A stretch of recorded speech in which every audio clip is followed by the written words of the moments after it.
અમદાવાદમાં પીરાણા નજીક ગેસ ગળતરથી 3 શ્રમિકોના મોત થયા। પ્રાપ્ત વિગતો મુજબ કપડાં ધોવાનું કામ કરતી કંપનીમાં પ્લાન્ટની ટેન્ક સાફ કરવા માટે 3 શ્રમિકો ટેન્કમાં ઉતર્યા।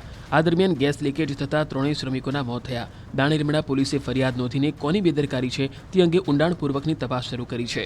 પોલીસના જણાવ્યા પ્રમાણે ટેન્ક સાફ કરતી વખતે એક શ્રમિક પડી ગયો હતો, જેને બચાવવા જતાં બીજા 2 શ્રમિકો પણ પડી ગયા અને ગેસ ગળતરથી મોત થયાનું પ્રાથમિક અનુમાન છે। આશંકા પ્રમાણે ડ્રેનેજ ટેન્કની સફાઈનું કામ કંપનીના માલિક દ્વારા અપાયું હતું। જોકે સફાઈ દરમિયાન સુરક્ષાના કોઈપણ માપદંડોનું પાલન ન કરાતા 3 શ્રમિકોના મોત થયા। પોલીસે કંપનીના સંચાલક અને કોન્ટ્રાક્ટ લેનારની અટકાયત કરી છે। એ સવારે નીકળ્યો તો મેં બેઠો હતો તે સુનિલ ક્યાં જાય એમ તો કે મેં કામે જામ, પણ કામે જાય એટલે કામ બીજું કરતો હતો, પલાન ચલાવ આ કામ નહોતો કરતો। પણ પછી મારે 9:30 વાગે મને ફોન આવ્યો કે સુનિલ પડી ગયો। તો પડી ગયો એટલે મેં જોવા ગયો એટલે ત્યાં તો એને દવાખાનામાં પછી ત્યાં જઈને મેં બધું જોયું કે બધું ગેસ નીકળતો હતો અને થોડું કામ કરેલું અને 1-2 કલાક કામ કરેલું હતું। શું કામ કરતા હતા સુનિલભાઈ? એ આ પેલું ગટર કાઢવાનું, પેલું આ પ્લાન ગટર કાઢવાનું। સવારના લગભગ 9:45 ને 10ની વચ્ચે વારાફરતી 3 યુવકોને લાવ્યા હતા, સુનિલભાઈ, વિશાલભાઈ અને પ્રકાશભાઈ। ત્રણેય લગભગ 20-25 વર્ષની ઉંમરના હતા।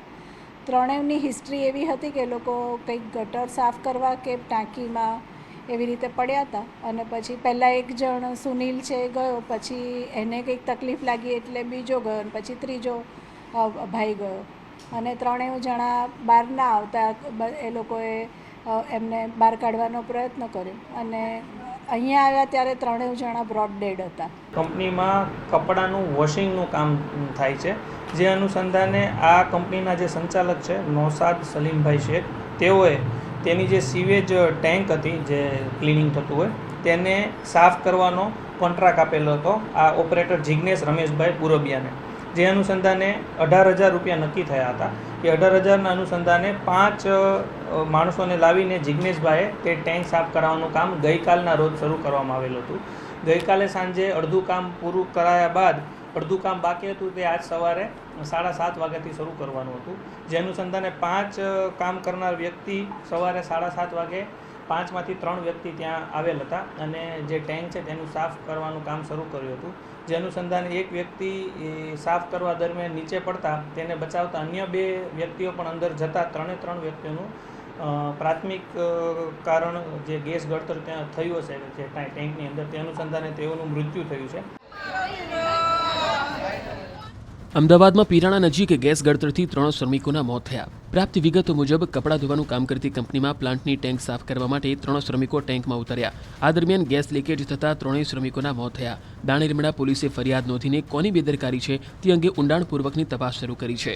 પોલીસના જણાવ્યા પ્રમાણે ટેન્ક સાફ કરતી વખતે એક શ્રમિક પડી ગયો હતો, જેને બચાવવા જતાં બીજા 2 શ્રમિકો પણ પડી ગયા અને ગેસ ગળતરથી મોત થયાનું પ્રાથમિક અનુમાન છે। આશંકા પ્રમાણે ડ્રેનેજ ટેન્કની સફાઈનું કામ કંપનીના માલિક દ્વારા અપાયું હતું। જોકે સફાઈ દરમિયાન સુરક્ષાના કોઈપણ માપદંડોનું પાલન ન કરાતા 3 શ્રમિકોના મોત થયા। પોલીસે કંપનીના સંચાલક અને કોન્ટ્રાક્ટ લેનારની અટકાયત કરી છે। એ સવારે નીકળ્યો તો મેં બેઠો હતો તે સુનિલ ક્યાં જાય એમ તો કે મેં કામે જામ, પણ કામે જાય એટલે કામ બીજું કરતો હતો, પલાન ચલાવ આ કામ નહોતો કરતો। પણ પછી મારે 9:30 વાગે મને ફોન આવ્યો કે સુનિલ પડી ગયો। તો પડી ગયો એટલે મેં જોવા ગયો એટલે ત્યાં તો એને દવાખાનામાં પછી ત્યાં જઈને મેં બધું જોયું કે બધું ગેસ નીકળતો હતો અને થોડું કામ કરેલું અને 1-2 કલાક કામ કરેલું હતું। શું કામ કરતા હતા સુનિલભાઈ? એ આ પેલું ગટર કાઢવાનું, પેલું આ પ્લાન ગટર કાઢવાનું। સવારના લગભગ 9:45 ને 10ની વચ્ચે વારાફરતી 3 યુવકોને લાવ્યા હતા, સુનિલભાઈ, વિશાલભાઈ અને પ્રકાશભાઈ। ત્રણેય લગભગ 20-25 વર્ષની ઉંમરના હતા। ત્રણેયની હિસ્ટ્રી એવી હતી કે લોકો કંઈક ગટર સાફ કરવા કે ટાંકીમાં એવી રીતે પડ્યા હતા અને પછી પહેલાં એક જણ સુનિલ છે ગયો, પછી એને કંઈક તકલીફ લાગી એટલે બીજો ગયો અને પછી ત્રીજો ભાઈ ગયો અને 3 જણા બહાર ના આવતા એ લોકોએ એમને બહાર કાઢવાનો પ્રયત્ન કર્યો અને અહીંયા આવ્યા ત્યારે 3 જણા બ્રોડ ડેડ હતા। કંપનીમાં કપડાનું વોશિંગનું કામ થાય છે, જે અનુસંધાને આ કંપનીના જે સંચાલક છે નૌશાદ સલીમભાઈ શેખ, તેઓએ તેની જે સીવેજ ટેન્ક હતી જે ક્લિનિંગ થતું હોય તેને સાફ કરવાનો કોન્ટ્રાક્ટ આપેલો હતો આ ઓપરેટર જિગ્નેશ રમેશભાઈ પુરબિયાને। જે અનુસંધાને 18,000 રૂપિયા નક્કી થયા હતા. એ 18,000ના અનુસંધાને 5 માણસોને લાવીને જિજ્ઞેશભાઈએ તે ટેન્ક સાફ કરાવવાનું કામ ગઈકાલના રોજ શરૂ કરવામાં આવેલું હતું. ગઈકાલે સાંજે અડધું કામ પૂરું કરાયા બાદ અડધું કામ બાકી હતું તે આજ સવારે 7:30 વાગ્યાથી શરૂ કરવાનું હતું. જે અનુસંધાને 5 કામ કરનાર વ્યક્તિ સવારે 7:30 વાગે 5માંથી 3 વ્યક્તિ ત્યાં આવેલ હતા અને જે ટેન્ક છે તેનું સાફ કરવાનું કામ શરૂ કર્યું હતું. જે અનુસંધાને એક વ્યક્તિ સાફ કરવા દરમિયાન નીચે પડતા તેને બચાવતા અન્ય 2 વ્યક્તિઓ પણ અંદર જતા 3 વ્યક્તિઓનું પ્રાથમિક કારણ જે ગેસ ગળતર ત્યાં થયું હશે જે ટેન્કની અંદર તે અનુસંધાને તેઓનું મૃત્યુ થયું છે.